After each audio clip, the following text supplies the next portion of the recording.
como ustedes pueden ver, esto se llama una perspectiva personal en 40 años de prevención y manejo del parto pretérmino. Así que esto no va a ser la charla usual que generalmente escuchan sobre el parto pretérmino y qué hacer cuando llega el paciente y la longitud cervical y tocolítico y todo eso. No, sí voy a cubrir esos temas, pero lo que yo, verdad, quiero hacer es poderles dar una idea general de dónde estábamos hace 40 años y dónde estamos ahora. Y de hecho, es una historia como decepcionante. Porque si de verdad somos honestos y quiero iniciar mis comentarios por decir que uno de los motivos por los cuales es decepcionante es que nosotros no sabemos qué genera un parto normal a pesar de cientos de miles de, de millones de dólares que hemos invertido en investigación. Nosotros no sabemos qué genera por lo menos el parto pretérmino idiopático, aunque sí hay ideas y términos con relación al mecanismo molecular de la ruptura temprana de la membrana, especialmente en la presencia de la inflamación o sangrado.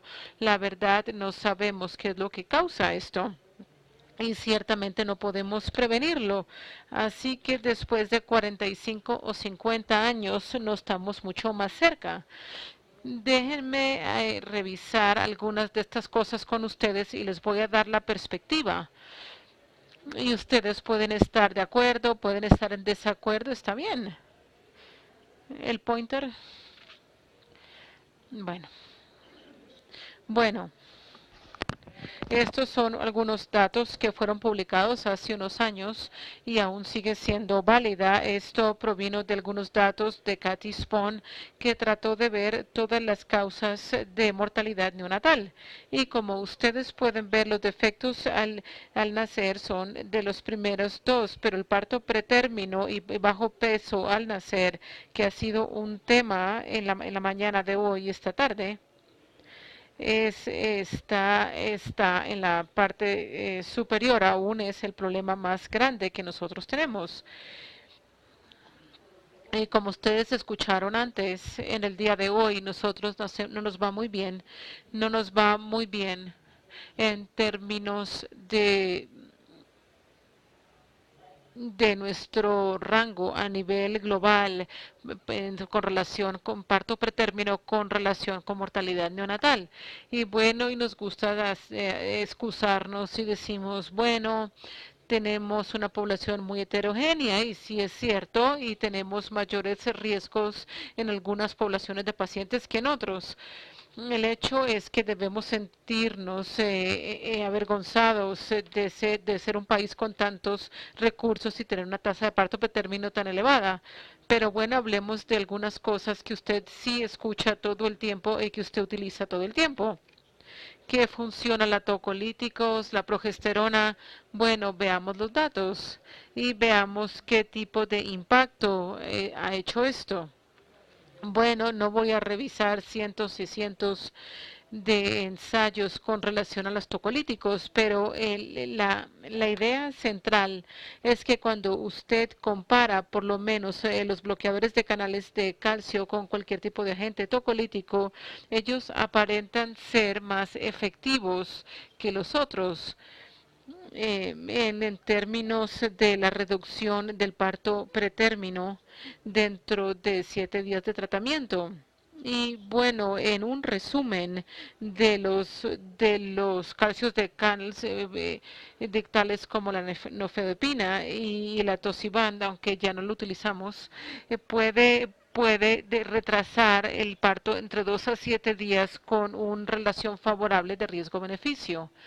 Los fármacos betamiméticos pueden retrasar el parto por 48 horas, ya no lo utilizamos porque fueron un desastre, pero porque tienen muchos efectos colaterales. El sulfato de magnesio no es efectivo y tenemos datos insuficientes con relación a los inhibidores de ciclooxigenasa para para apoyar las conclusiones. Y bueno, y la línea de los fondos de los tocolíticos es que se ha demostrado en ensayos randomizados, se ha demostrado que son de valor solamente para deferir el parto durante 48 horas para poder administrar betametasona y permitir la transferencia materna a un centro de atención terciario de tercer nivel. No son de valor para una terapia a largo plazo en alguien que ha sido ingresado con parto pretérmino indudable y esos pacientes llevan mucho tiempo, generalmente ya no estaban trabajo de parto, así que lo que se va a hacer es reducir sus contracciones de Braxton Hicks, así que este es el cuento de los tocolíticos. Y bueno, ¿qué pasa con la progesterona? Todos de ustedes utilizan progesterona en su consulta, estoy seguro, ya sea a nivel intramuscular para pacientes que tienen antecedentes de parto pretérmino idiopático antes de las 36 semanas o para aquellos que han tenido una ruptura temprana de la membrana. Y bueno, y se ha demostrado de manera repetida, aunque no en todos los estudios, pero en la mayoría de los estudios se ha demostrado que la progesterona administrada a madres iniciada a los 16 semanas a nivel intramuscular y ahora les cuento el cuento del cervix corto con progesterona intravaginal sí reduce la incidencia de parto pretérmino antes de las 36 semanas. Perdón, antes de las 32 semanas y antes de las 37 semanas en ambos de estos dos estudios clásicos. Este estuvo en el New England Journal y este se reportó después en el American Journal. Y estos dos metaanálisis básicamente mostraron la misma cosa, aunque no en cualquier categoría. Aquí pueden ver menos de 34 semanas, pueden ver que fue estadísticamente significativo, pero no menos de 37 semanas en este estudio. Y ustedes van a encontrar reportes variables, pero para mí lo clave es que son dos cosas. Es que sí parece ser que tiene un efecto modesto en mejorar la edad gestacional cuando se administra bajo circunstancias apropiadas.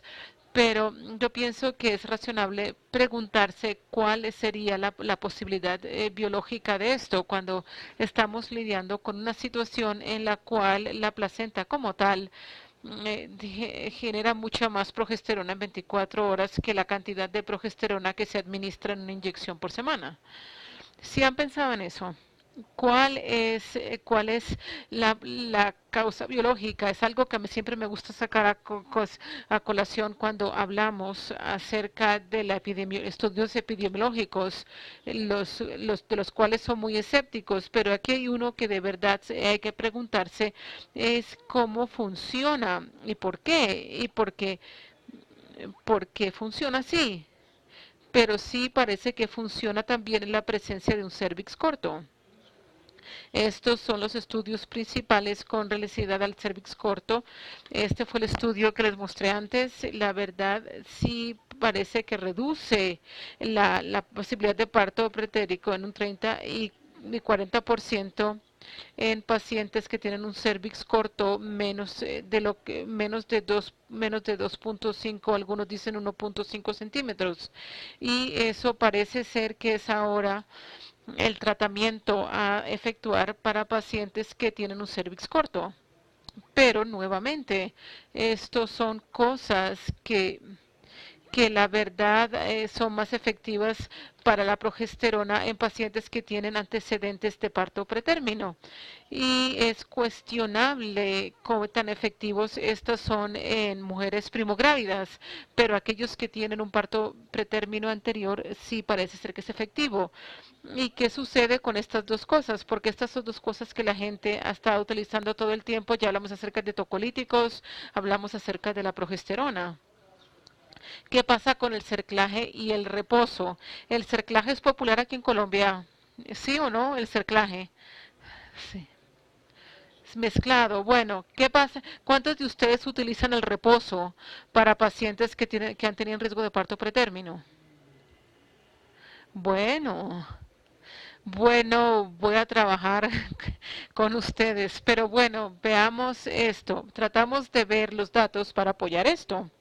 Esto obviamente es la medición de longitud cervical que todos ustedes conocen y de hecho el trabajo que James I hizo para esta primera publicación al final en los noventas acerca de las mediciones de la longitud cervical y riesgo de parto pretérmino. Ustedes se pueden dar cuenta que cuando la longitud cervical llega a 2.5 centímetros a las 24 semanas, el riesgo de parto pretérmino empieza a crecer, pero cuando veamos aquí 2 centímetros, aún solamente es 10%, pero empieza a ascender después de eso.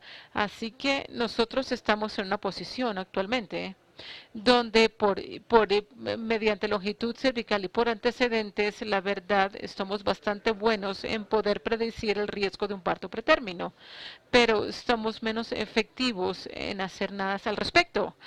Pero bueno, todo lo que tenemos es para ofrecer es progesterona y el riesgo del parto pretérmino parece ser mayor cuando está asociado con un cervix. Hay muchos artículos que han examinado esto y esto es un artículo que es frecuente cuando hablamos acerca de un estudio las mujeres que tienen un cervix menor de 2.5 centímetros.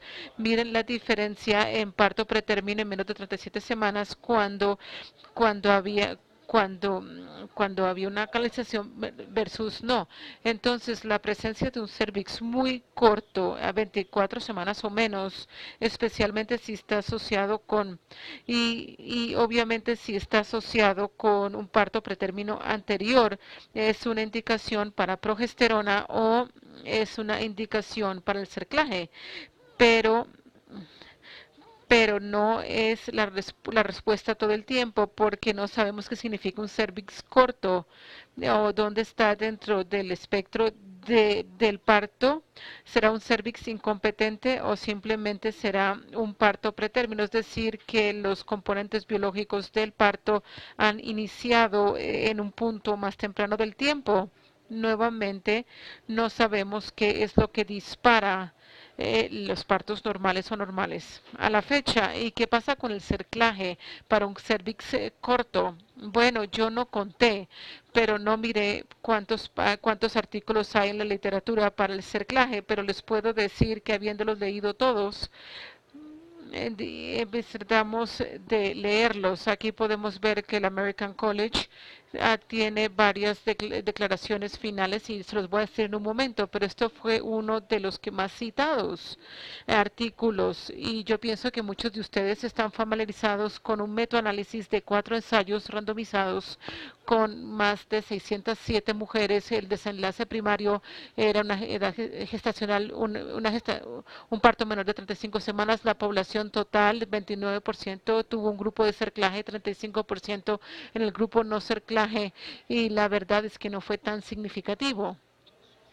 Fue significativo en aquellos pacientes con antecedentes de parto pretérmino, pero nuevamente no es significativo en gemelos. Y en esta serie particular, la longitud cervical fue de 15 milímetros o menos. Ustedes van a encontrar este artículo citado en casi todos los estudios sobre el cerclaje que usted puede encontrar. Pero bueno, hay varios problemas con este estudio. Primero es que se establecieron diferentes criterios para la longitud cervical en todos los estudios. Y en los 4 estudios, si los tomamos de manera individual, podemos ver que este primer estudio que estuvo publicado en Lancet, un cervix de menos de 15 milímetros, no se presentó una reducción en el parto pretérmino con un cerclaje. Este estudio, cuando tenía menos de 2.5 menos de 2.5 centímetros, no se presentó diferencia en el desenlace. Y en este estudio, el cerclaje con antecedentes de parto pretérmino no presentaron diferencias en el cerclaje versus grupo observacional, con excepción de si el cervix tenía menos de 25 centímetros y 27 semanas. Y en el cuarto estudio, el cerclaje y el reposo con un cervix menos de 2.5 centímetros se presentaron diferencias en los resultados, pero cuando unieron estos 4 estudios y añadieron pacientes que no fueron revisados y usted por colegas, y usted puede hacer esto con metaanálisis, si tuvo significancia estadística. Ahora, será que esto es un azar en el metaanálisis o será que es una observación biológica clínica? ¿Será que es una observación clínica válida? Eso me genera muchas sospechas y también pienso, y esto me trae toda una área de información y la verdad es que esto sugiere que nos hace pensar acerca del trabajo de Romero que ha hecho en el rol de la información y del parto pretérmino. Y en este fue un artículo que no se cita con frecuencia, yo lo considero muy interesante, que es la evaluación de la efectividad del cerclaje profiláctico en un cervix corto basado en sobre si esta citoquina inflamatoria, la interleuquina 8, se encontraba en el moco cervical.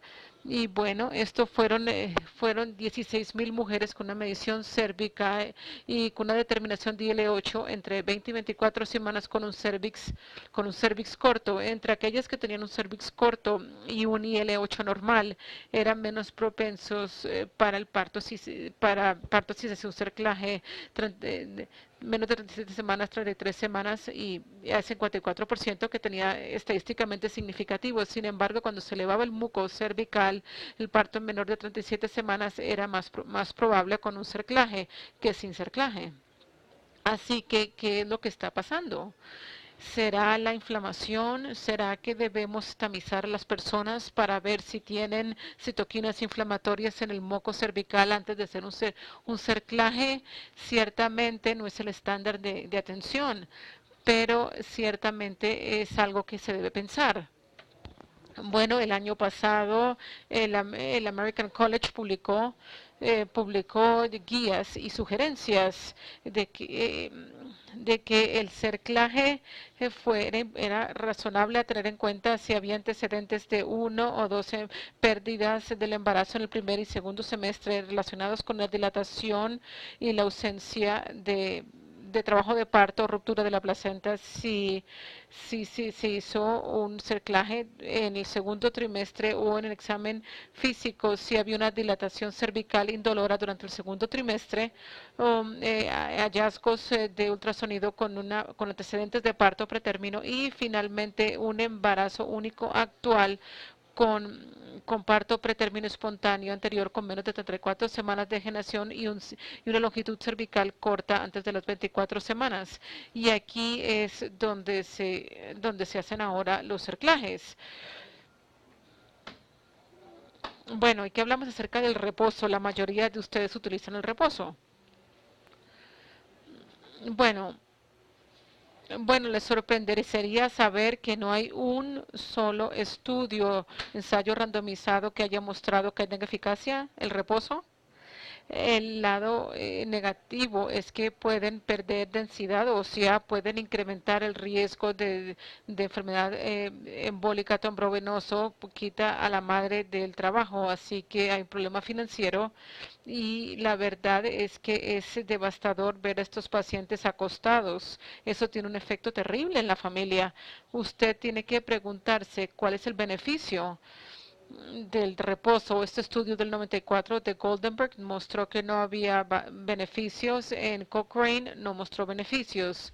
El estudio de Yost un año después no mostró beneficio, pero todos estos son los riesgos ahora vemos esto más allá, un reposo terapéutico durante el embarazo. David Grimes, el cual u- eh, es un líder en nuestra especialidad y su grupo escribió este artículo en junio del 2013. Y bueno, no voy a repasar todos estos artículos que fueron de parto pretérmino, bueno, etcétera. Pero la idea es que la verdad es que no había eficacia significativa ciertamente para un parto pretérmino. Y como ustedes pueden ver, todos estos se cruzan en uno aquí y de hecho varios de los estudios mostraron que había un incremento en el riesgo de parto pretérmino en pacientes hospitalizadas. Él escribió un editorial que iba junto con el otro artículo que está aquí que decía no solamente esto no estaba soportado por datos, pero era poco ético utilizar el reposo. Y ahora yo no quiero que se sientan mal si lo están utilizando porque yo hago rondas todos los lunes y martes en nuestro servicio de anteparto y varios de mis colegas han ingresado pacientes para que reposen en el hospital. Así que lo que hago es que les doy de alta cuando nadie se da cuenta. Y dado que soy viejo y cansado, no pueden hacer nada. Y entonces no se enojan. Pero ahora preguntémonos, dado que ya que no solamente hemos hablado de los tocolíticos, yo vengo de la era donde utilizábamos alcohol para interrumpir el parto. Las mujeres las estaban borrachas durante el parto, pero no les iba muy bien. Pero, pero vemos qué efecto todas estas cosas que estamos haciendo han tenido en la incidencia del parto pretérmino en los Estados Unidos.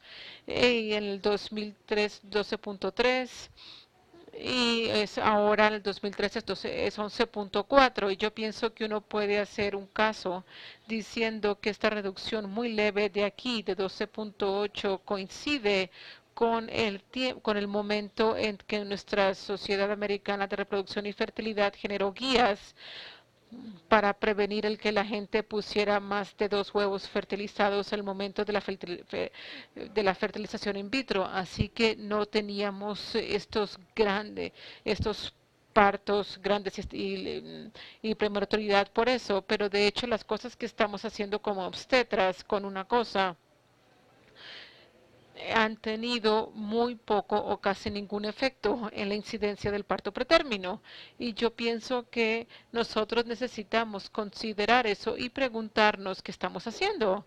El impacto más grande que ha tenido en el parto pretérmino ha sido en los desenlaces de los bebés pretérminos, no en lo que estamos haciendo para ellos a nivel obstétrico, y eso es la unidad de cuidados intensivos neonatal y la betametasona. Así que veamos esto. De hecho, antes de mostrarles la próxima diapositiva, les cuento que cuando yo estaba estudiando y después como residente, si un bebé nacía de menos de 35 semanas de edad gestacional y desarrollaba sufrimiento respiratorio, el cual requería soporte respiratorio, intubación, etcétera. Casi todos ellos fallecían. Ahora, para los obstetras jóvenes que están aquí, eso es algo que ya no se escucha, porque ahora estamos hablando acerca de los límites de viabilidad perinatal hasta las 33 semanas. Y nosotros tenemos que preguntar cómo pasó eso. Bueno, yo les voy a decir qué fue lo que logró esto. En 1963, unos meses antes de que nuestro presidente John F. Kennedy fuera asesinado, él estuvo en la base de Air Force de la Fuerza Aérea cerca de Boston, cuando su mujer que tenía placenta previa y casi 35 semanas de edad gestacional empezó a sangrar y se le hizo una cesárea. El bebé nació y inmediatamente, primero tuvo una condición muy buena, pero después desarrolló sufrimiento respiratorio y esto fue, de hecho, que pueden ver las fechas. Esto fue el bebé se llevó a Boston Children's Hospital porque tenía problemas respirando. Este es Jackie Kennedy. Aquí pueden ver el bebé llegando al Children's Hospital. Y este bebé de 35 semanas, casi 5 libras de peso, murió al día siguiente. Este es donde el bebé está enterrado, agosto del 9 de 1963.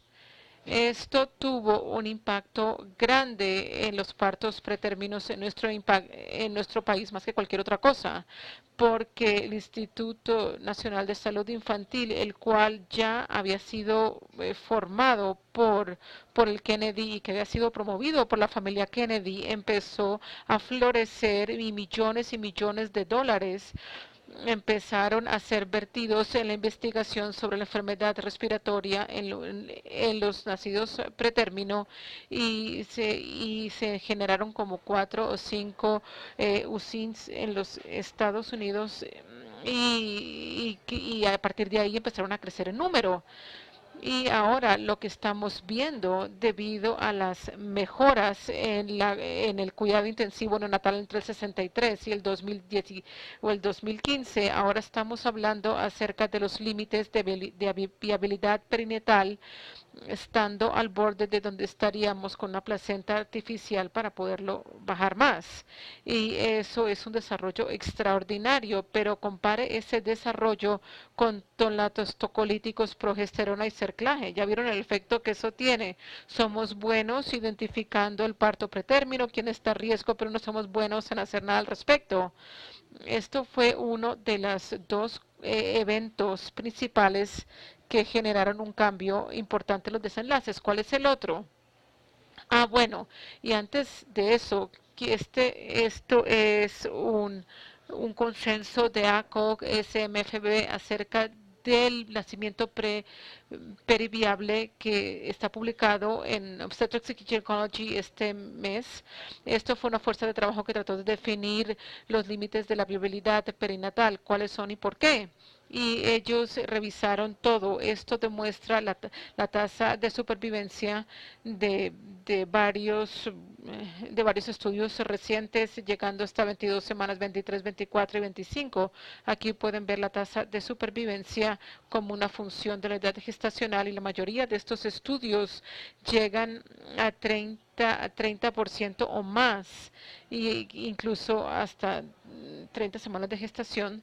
Y si usted también ve el porcentaje de supervivencia con una discapacidad severa moderada, eso empieza a caer de manera significativa acá. A las 23 semanas, aproximadamente el 40% y cae de manera precipitada en solamente una semana. Eso, entonces, yo les recomendaría este artículo porque él vino a mí durante el descanso y me preguntó acerca de lo que yo pensaba acerca de los límites de viabilidad perinatal. Yo no sé cómo pueden ver esta imagen, pero el comité trató les dio esta guía para evaluación neonatal, para la reanimación, el uso de esteroides, tocolisis para parto pretérmino, el sulfato de magnesio para neuroprotección, anabólicos para prolongar la latencia durante el manejo expectante de la ruptura temprana de membrana cesárea para parto fetal. Y como pueden ver, si usted va aquí a las 23 semanas, aquí es donde ellos dicen que se consideran para una de estas cosas. Cuando usted está por debajo de 23 semanas completas, no se recomiendan esterosis, ni la tocolisis, ni el sulfato de magnesio para neuroprotección no, y la cesárea para parto tampoco. En otras palabras, actualmente estamos en la cúspide que basado en todos los datos disponibles que este comité consideró, estamos en las 23 semanas completas.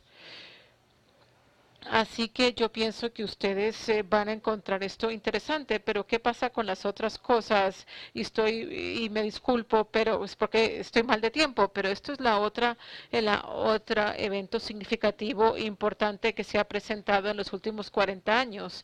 Este fue un estudio increíble publicado en los 69 en el Journal of Endocrinology por Ligans en Nueva Zelanda. Ligans fue uno de los grandes investigadores de su tiempo y fue el individuo que hizo un número de estudios hermosos explorando el rol del sistema endocrino fetal en la iniciación del parto.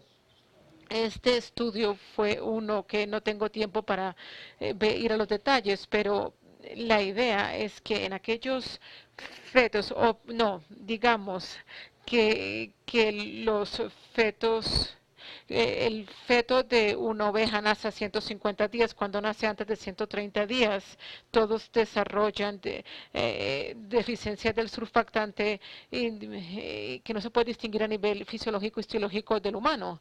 Y bueno, ellos trataron de ver los fetos y, y ellos sacrificaron las madres y los fetos estaban ahí en una mesa de necropsia y se dieron cuenta cuando regresaron que simplemente por un serendipity que los fetos expuestos a corticosteroides in útero aún estaban tratando de respirar y cuando trataron de ver a los pulmones se veían diferentes a aquellos no expuestos a esteroides. Así que se les prendió la luz en la mente de Liggins y junto con un pediatra que se llama Holly, dame unos minuticos más. Ellos hicieron este primer ensayo. Este es el ensayo del 72 publicado en Pediatrics, donde fue el primer estudio de un ensayo controlado de un tratamiento con glucocorticoides antepartum para el tratamiento del síndrome de sufrimiento respiratorio en infantes prematuros. Y ellos mostraron que había una diferencia significativa en su primer estudio y pudieron ver que literalmente había docenas y docenas de estudios desde entonces y virtualmente todos han mostrado la mejora en los desenlaces. Aquí podemos ver uno de los primeros estudios tempranos hasta los 90 y todos mostraron que había una reducción del 30-40% en los partos pretérminos y de muertes neonatales, pero muchos de los otros parámetros, incluyendo el síndrome de sufrimiento respiratorio, han demostrado ser mejorados de manera efectiva por los usos de corticosteroides como betametasona. Este artículo fue publicado en junio, tratando de ver los desenlaces en el desarrollo después de un dosis único de esteroides antenatales en niños que nacieron pretérmino. Y aquí vemos una revisión sistemática y un metaanálisis, pero nuevamente no mostró un efecto significativo en la incidencia de parálisis cerebral, pero sí demostró que había una reducción significativa en la discapacidad severa y en la mejora y una sobrevida intacta con esteroides, y este es el efecto en el cerebro fetal neonatal. Así que la mejora en los desenlaces neonatales iniciados por el evento de Kennedy combinado con los esteroides han sido muy efectivos.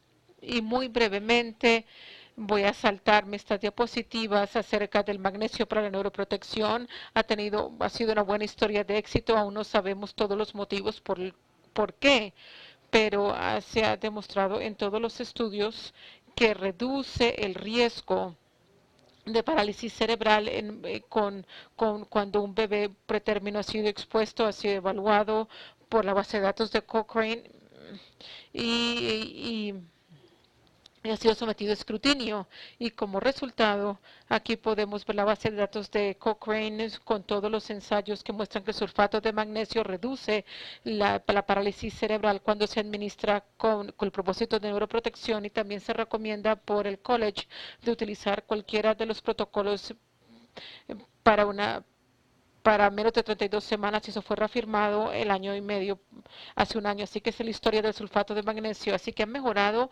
los desenlaces han mejorado de manera marcada.